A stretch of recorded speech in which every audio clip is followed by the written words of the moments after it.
welcome sa Job Interview 101 kung saan ituturo namin ang do's and don'ts ng isang job interview.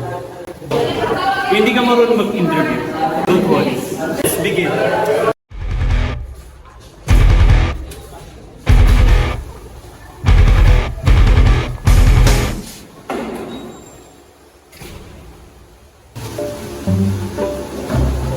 Hey, miss. Ito ba yung company? Sir, kayo po nag-apply. Mga pala, wait lang. Check ko sa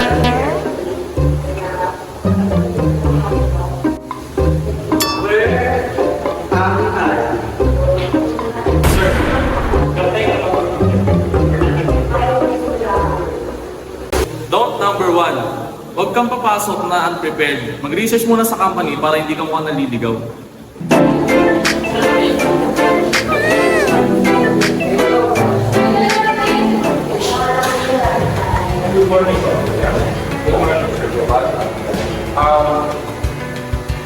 I'd like to thank you for this opportunity. I am research your company and I'm very excited. Kailangan ko kayo umiyak. Hindi ka naligaw. Kailangan job. Do number 1. Maganda. Learn about the job, hindi yan surprise quiz. Sir, mukhang papunta ka po ng beach. Ma, smart casual po to. Smart ako. Pasok siya. Sir, kung ganyan po ang suot mo, ang mukhang work, bouncer. Don't number 2. Don't dress inappropriately. Magayos naman kahit konti. Islam. That's a great attire.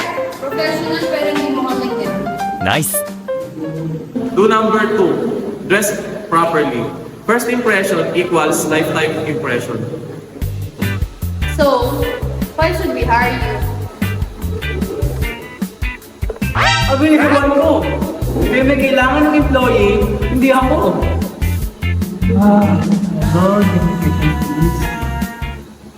Don't number 3. Huwag kang magiging bastos. Even if confident ka, be respectful.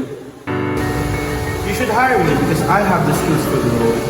And I'm willing to grow alongside the company. Yes, yun dapat.